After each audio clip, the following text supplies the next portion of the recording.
एक बार की बात है। हीरापुर नाम का एक गांव था। उस गांव में राजू नाम का एक टमाटर बेचने वाला रहता था। टमाटर ले लो, टमाटर 20 रुपया किलो। पूरे गांव में वो अकेला टमाटर बेचने वाला था, इसीलिए लोग इसी से टमाटर खरीदते थे। राजू के साथ उसके घर में उसकी माँ और पिता एक किराए के घर में रहते थे। राजू के टमाटर पूरे गांव में बहुत अच्छे थे, इसीलिए सब उसी से टमाटर खरीदते थे। राजू लोगों से बहुत अच्छी तरह से बात करता था, इसीलिए पूरे गांव में उसकी बहुत इज्जत थी। टमाटर ले लो, टमाटर 20 रुपया किलो।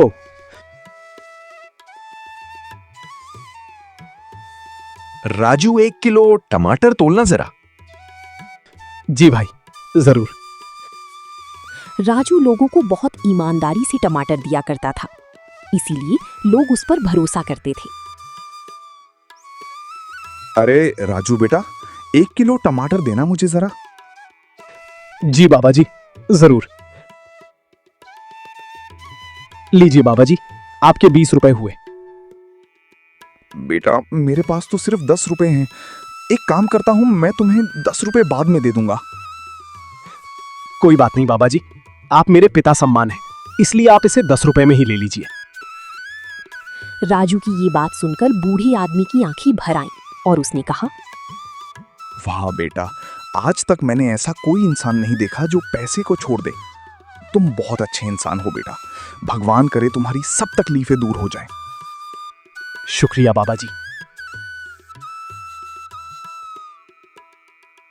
राजू शाम को वापस घर आया। पिताजी, देखना, एक दिन हम बड़ा घर लेंगे और मैं अपने ठेले की जगह एक दुकान खोलूंगा। कोई बात नहीं बेटा, तुम ईमानदार हो, हमारे लिए यही काफी है। हाँ बेटा, बस तुम इसी तरह से ईमानदारी से काम करते रहो। उसकी इसी ईमानदारी और हमदर्दी से पूरे गांव वाले राजू की बहुत इज्जत करते थे।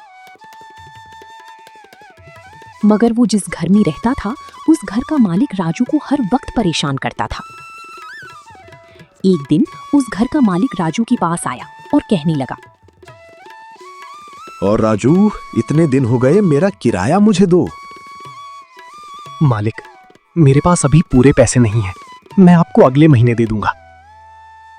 हर बार की तरह तुम इस बार भी मुझे अगले महीने का कर रहे हो। हाँ मालिक, मेरी मजबूरी है। मेरी माँ और पिता बूढ़े हो गए हैं, उनके लिए खर्चा ज्यादा हो गया है, इसलिए मैं पूरे पैसे जमा नहीं कर पाया। बस राजू, अब मैं कुछ नहीं सुनना चाहता। अगर मुझे अगले महीने किराया नहीं मिला तो मेरा घर खाली कर देना। नहीं मालिक, ऐसा मत कीजिए।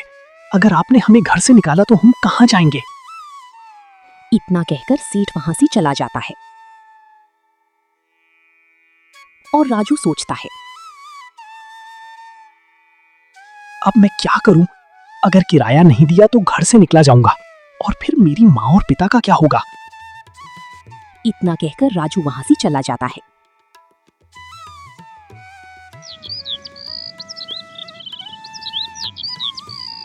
दूसरे दिन उसी की तरह गांव में हरिया नाम का एक और टमाटर बेचने वाला था।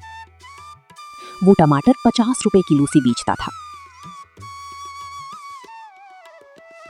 और भाई, टमाटर कैसे दिए? 50 रुपए किलो भाई। नहीं भाई, मेरे पास 50 रुपए नहीं है। मैं 30 रुपए में ले सकता हूँ क्या? तुम दोगे? देखो, लेना है तो लो, वरना यहाँ से चले जाओ। 50 रुपए से कम में नहीं आएगा। उसके इसी भेदभाव की वजह से ज्यादातर लोग उससे टमाटर नहीं लेते थे और उसकी दुकान पर कोई नहीं आ रहा था। ये राजू की वजह से मेरा काम पूरा खराब हो गया है। जब से उसने लोगों को टमाटर देना शुरू किया है, मुझसे तो कोई लेता ही नहीं है। ऐसा कहकर राजू के बारे में बुरा भला कहने लगा। एक काम करता हूँ, कल मैं जाकर राजू को सबक सिखाता हूँ।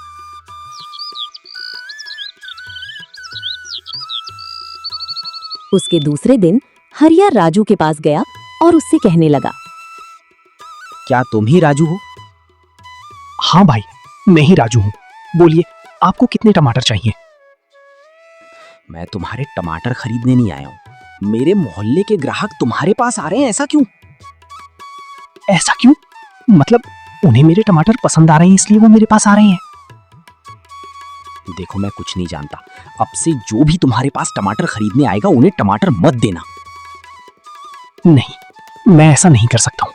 वो मेरे ग्राहक है और तुम यहाँ से चले जाओ। मैं जानता हूँ तुम्हारे बारे में। तुम्हारी इतनी हिम्मत कि तुम मुझसे जबान लड़ाओगे? हाँ ठीक है, तुम यहाँ से जाते हो या सरपंच को बुलाऊं? राजू, मैं जा रहा हूँ, लेकिन इसका बदला मैं जरूर लूंगा। इतना कहकर हरिया वहां से चला जाता है। राजू परेशान हो जाता है और कहता है, हे ऊपर वाले, एक मुसीबत कम थी कि एक और आ गई। अब मैं क्या करूं?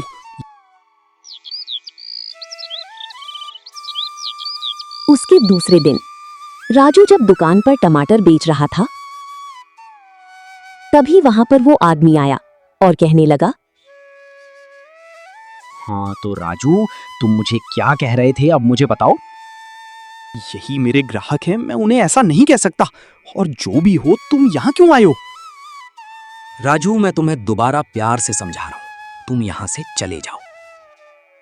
देखो, तुम यहाँ से चले जाओ वरना मैं सरपंच जी को यहाँ पर बुला लूंगा। ठीक है राजू, मैं तो तुम्हें सीधे से समझा रहा था मगर तुम नहीं माने। देखना अब मैं क्या करूंगा। इतना कहकर हरिया वहां से चला जाता है। राजू को बहुत फिक्र होने लगती है। वो काम खत्म करके शाम को घर आता है।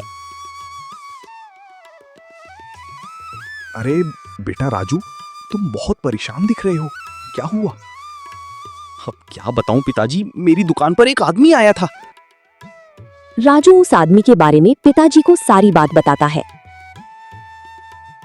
देखो राजू, मैं तो कहता हूं कि तुम जाकर सरपंच को सारी बात बता दो। क्या पता कल वो आदमी तुम्हारे साथ कुछ गलत करे। हाँ पिताजी, आप सही कह रहे हो। मैं कल ही ये बात जाकर सरपंच जी को बताता हूँ। दूसरे दिन राजू सरपंच जी के पास गया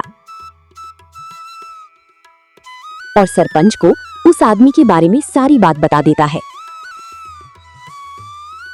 अच्छा हुआ राजू, तुमने ये बात मुझे बता दी। तुम फिक्र मत करो, हम उस आदमी को देखते हैं।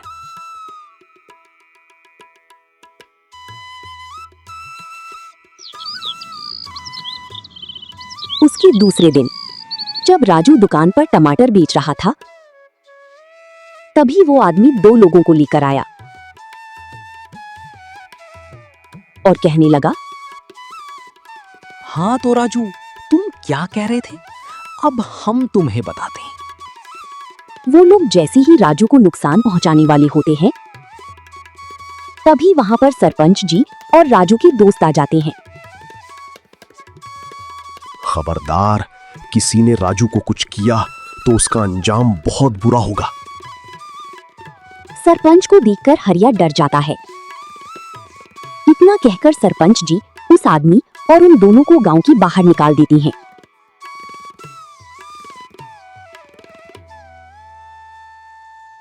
शुक्रिया सरपंच जी, आपने मुझे बचा लिया। और तुम्हारा भी शुक्रिया दोस्तों। राजू, तुम अच्छे और ईमानदार हो, इसी तरह काम करते रहो। जी सरपंच जी, मैं इस बात का ध्यान रखूंगा। कितना कहकर सरपंच और राजू की दोस्त वहां से चली जाती हैं।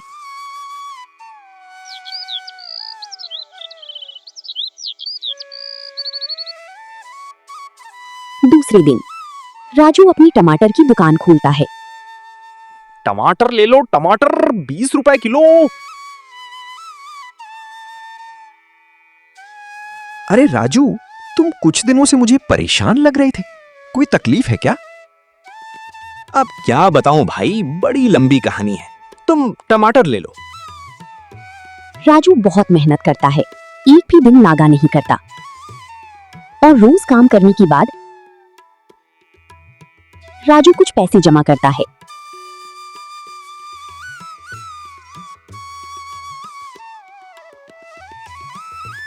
और उन पैसों से राजू अपना कर्जा दे देता है। लीजिए मालिक, मैंने आपसे कहा था ना कि मैं अगले महीने किराया दे दूंगा। राजू किराया देकर वापस घर आता है।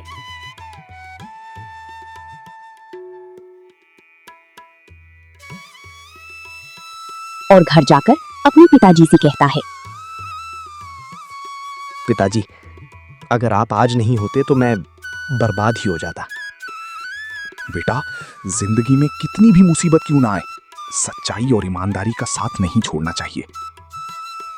जी पिताजी। और उस दिन से राजू और उसकी माँ और पिताजी तीनों खुशी खुशी रहने लगी। सीख, जिंदगी में कितनी भी मुसीबत क्यों ना आए, अगर माँ बाप और अच्छाई हमारे साथ हो तो हर मुसीबत से आसानी से लड़ा जा सकता है। अगर आपको ये कहानी पसंद आई हो तो इसे